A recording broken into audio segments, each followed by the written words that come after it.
Kita tahu bahwa salah satu seni yang paling sulit di dalam dunia ini adalah seni menyimpan uang. Nah, di Jepang ada satu seni menyimpan uang yang bernama kakeibo. Nah, bagaimana seni menyimpan uang ala orang Jepang bisa jadi inspirasi bagi orang Indonesia? Sahabat SP30 yang saya cintai, salam hebat luar biasa. Selamat datang kembali ke channel Success Before 30. Dan di sini ada sebuah metode kakeibo, di mana ini cara menabung atau menyimpan uang ala orang Jepang, yaitu cara berhemat uang atau menabung yang berasal dari Jepang. Diciptakan oleh jurnalis wanita bernama Motoko Hani. Nah, metode ini bertujuan agar kondisi keuangan kamu lebih tertata rapi sehingga kamu bisa mencapai goals dari hasil tabunganmu. Jadi ke depan kamu itu mau punya mobil seperti apa, mau punya rumah seperti apa, mau punya goals hidup seperti apa, nggak ada salahnya Anda menggunakan metode ini untuk kebaikan kalian. Di sini ada 5 metode untuk Anda bisa pakai metode kakeibo. Kita mulai dari metode yang pertama. Nah, yang pertama yaitu membuat rincian pemasukan. Jadi Anda itu punya pemasukan itu berapa aja. Contoh Anda mungkin punya 2 jenis pemasukan. Pertama mungkin dari gaji, kedua mungkin dari hasil sewa kontrakan contohnya, atau istri jualan catering contohnya. Nah, Anda kan punya 2 sumber pemasukan. Jadi Anda harus rinci intinya total 1 bulan Anda punya net income berapa. Itu sangat menentukan kalkulasi atau planning atau perhitungan Anda ke depan itu mau di saving seperti apa. Nah, yang kedua adalah membuat daftar kebutuhan. Nah, yang saya rasa kalau misalkan tuliskan semua kebutuhan kamu, jadi mulai dari kebutuhan harian hingga kebutuhan tak terduga. Contohnya kebutuhan pokok, misalkan makanan, transport, obat, kuota, dan yang kebutuhan rekreasi, contoh camilan, belanja, makan di luar, wawasan, contohnya seperti baca buku, nonton film, ya kan, nonton bioskop, itu harus Anda catat semua daftar kebutuhan. Nah, daftar kebutuhan tersebut nanti ada di langkah yang ketiga, apa yang harus Anda lakukan. Nah, step yang ketiga atau langkah yang ketiga, setelah Anda membuat daftar kebutuhan, Anda buat amplop. Ini kan metode kakeibo ya. Jadi pakai amplop kakeibo. Contohnya misalkan amplop itu tulisannya adalah amplop makan bulanan, atau di sini amplop piknik weekend. Nah, di situ Anda kan tahu uang itu sudah ada anggarannya. Jadi Anda jangan melebihi anggaran tersebut. Sehingga setiap bulan pos-posnya dan anggarannya itu sudah sangat jelas. Sehingga ketika Anda melebihi anggaran, Anda akan tidak berani melakukan uang belanja lebih yang melebihi daripada anggaran. Nah, inilah kelebihannya daripada kakeibo.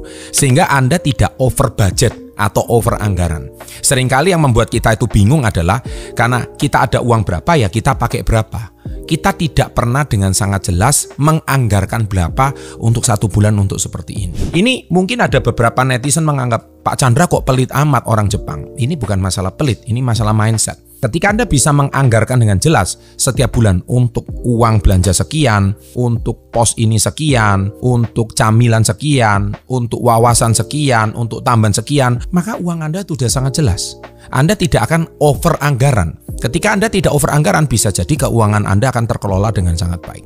Dan yang keempat, langkah yang keempat, ini juga sering saya ajarkan di tips finansial saya, yaitu mencatat semua pengeluaran harian termasuk Rp1.000 pun untuk uang parkir.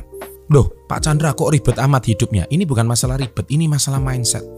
Ini masalah kebiasaan. Saya tahu mungkin orang tua Anda tidak mengajarkan seperti, tapi ini kan kita belajar dari negara maju. Orang Jepang contohnya menggunakan metode kakeibo. Catatan ini sangat penting, selain sebagai pengingat, catatan ini membuat kamu mudah membuat perhitungan sisa uang yang kamu gunakan. Contohnya 1 hari, dari pagi sampai malam, setiap uang rupiah yang keluar dari dompet saya, itu kamu catat. Ini untuk makan sekian, ini untuk uang parkir tadi sekian, ini tadi untuk Gojek sekian, ini tadi.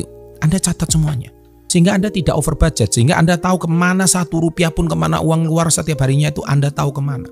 Kalau Anda biasa disiplinkan diri Anda seperti itu, besar kemungkinan Anda pun disiplinkan untuk keuangan suatu hari. Kalau Anda punya usaha, Anda punya perusahaan, Anda pun sudah sangat terbiasa untuk mengkalkulasi kemana cash flow atau larinya uang tersebut kemana. Itu yang keempat. Dan yang langkah yang kelima adalah evaluasi metode kakeibo ini. Last but not least, jangan lupa evaluasi selama kamu melakukan metode kakeibo ini. Lihat lagi bagaimana hasilnya. Apakah berjalan sesuai rencana atau tidak. Jika nggak sesuai, catat kesalahanmu dan buat itu jadi pelajaran di bulan berikutnya. Nah, kalau sesuai, selamat dong. Maka berarti kamu sudah berhasil menjalankan metode kakeibo dengan baik.